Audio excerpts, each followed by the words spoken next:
Hello guys, yeah. Nick Vlog Travel. So guys, may bato guys. Nabis lang ako tong dalawang couple. Nakita ko sila sa mall dito sa SM downtown ng Cagayan de Oro City. So I would like to introduce to you guys kasi na-amaze din ako na very hurt kasi yung mga animal adaptation at last nakikita ko rin actual. Pero ito guys is they from Zamboanga. They travel along here to came here to come to the place in Cagayan de Oro to looking as a shepherd. But anyway guys, i-introduce ko kayo dito sa aking vlog itong mga mag-asawa na adapt ng mga animal ha. Alright. Alright guys ha. At ating kausapin silang dalawa. Okay? Let's go! Hi, hello, sir. Hello. Yeah, sir. Okay. So, galing pa kayo sa Zamboanga, sir, ba? Galing kami sa Zamboanga galing kami sa Zamboanga tapos Siargao kami for 2 months, sir. For 2 months. Ngayon kahapon lang kami nakauwi tapos ngayon nagpasyal muna kami sa SM. Pa SM. Zamboanga na po kami. Mm. Zamboanga del Sur po.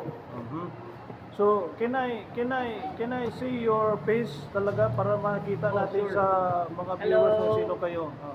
So, ano po yung pangalan, sir, ulit? Ako si Marjon Luar po. Ano po yung family name niyo? Luar po. Luar. Okay, so anong particular places sa Zamboanga, sir, kayo? Mulabi Zamboanga del Sur. Mulabi. Very familiar place.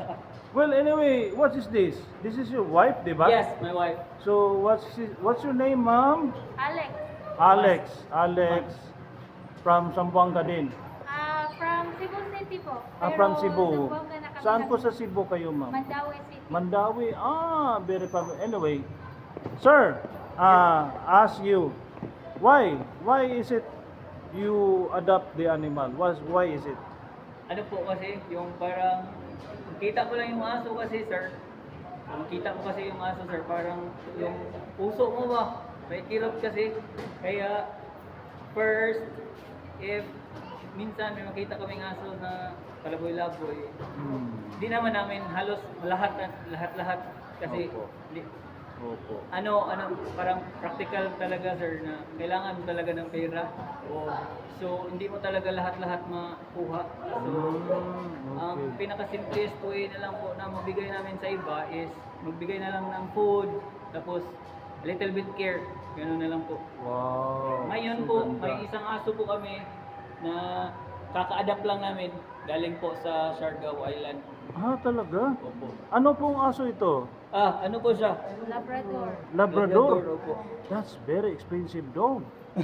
So doon nyo nakita sa Siargao ito? Ano po siya? Ay. Yes, puppy pa lang siya. Puppy pa Kilala na namin siya last Okay, year. puppy pa lang siya. So, Okay. binalikan na lang namin siya ngayon kasi kawawa naman. Nandun Oo lang nga. siya, tapos Oo para nga. pumaalis always sa bahay. Oo nga. So, dinala na lang muna namin. Ipa-friend namin sa ibang aso namin. So, parang foster muna.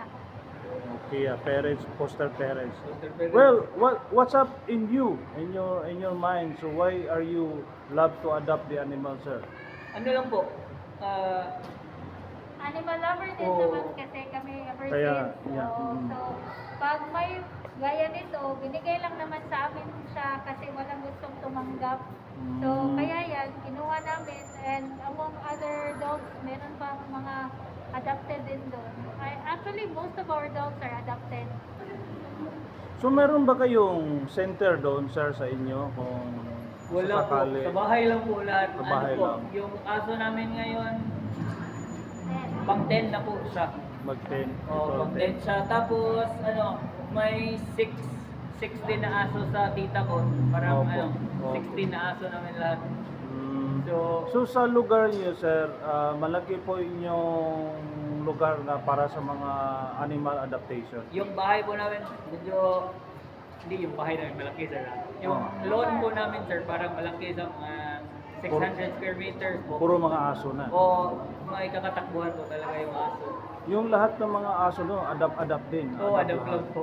Oh. Paano po nung nangyari itong aso sir? Wala nang paa. O Yung ano una. po siya? Inborn. What happened? Ito po yung inborn. mama niya, siya yung maka-explain po. Okay. Can you pull off your face mask, please? Yeah. Tell the story. Kakaiyak ano? Me, ito nakakaiyak talaga. Binigay lang tong asong to from my neighbor sa Siargao, sa Union. Kasi Alright. parang lahat ng litter ng aso niya, pinapa-adapt niya. Siya lang yung hindi pa na-adapt. So, binigay niya sa akin. So, tinanggap ko. And kailangan talaga niya ng care, yung parang full attention mo. So, hanggang sa naging 4 years old na siya. So, ganyan lang. Saan mo ito natagpuan, ma'am? Siargao. Sa Siargao din. Where's the particular Siargao po? Sa Cloud9? Sa Union po. Sa Union. Maraming vlogger doon sa Siargao, ma'am. Marami. Mga parang usually foreigner po. Wow, ang galing nyo, ma'am. So, yeah. Ano, sa mga viewers ko, sa vlog ko, paano po malalaman po ninyo, ma'am, ano yung Facebook page ninyo po? We don't have like specific Facebook pages. Yung Okay. mga personal lang namin yun. Ana Talaga? Alexandra on Facebook and Peter Pandesal naman yung husband ko. Okay. Hindi kami nag-vlog sa mga aso, wala kaming mga vlog na ganun. Yeah, So okay. personal accounts lang talaga namin yan. Talaga. Ano po, namamangha lang ako sa ginagawa niyo, ma'am, like yung mga animals. Kasi karamihan ng mga animals po, tinataboy, tapos sinasaktan, tapos sinisipa. Kasi wala silang puso sa animal. Animal, like dog, is a very good friend. Ang sa amin lang naman po, if wala kang mabigay na pagkain sa aso, wala kang mabigay na kahit ano sa aso na Opo. palaboy-laboy, at least be kind to animals na lang. Yung ano, That's something that you can do na free lang naman. So, yun lang yung request namin sa mga tao na if wala kayong mabigay, at least be kind. yung Huwag saktan. Tama po. Yeah, okay.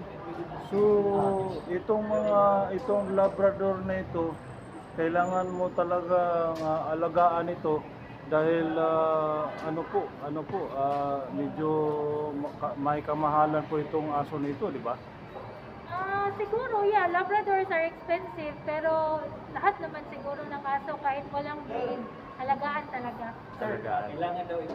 Okay, so that's it, So, right, that's it. So, let's pause for our vlog here.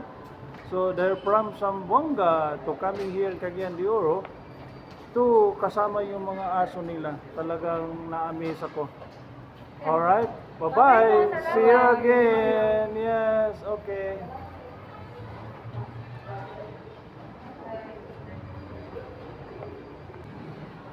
So, yun guys, galing po sila sa Zamboanga. Si Bugay. So, mga mag-asawa. Love nila po mag-alaga ng mga aso. Like yung mga palaboy-laboy na aso. So, palaboy-laboy na aso.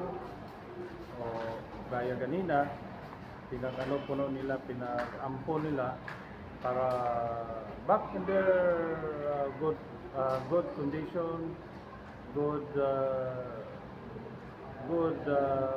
tirahan ng mga animal lovers. Alright guys, yun lang po yung vlog ko dito. Pagsamantalahan ko na lang kasi na-amaze itong mga tao dito sa pag-alaga ng mga aso. Bye guys, see you again.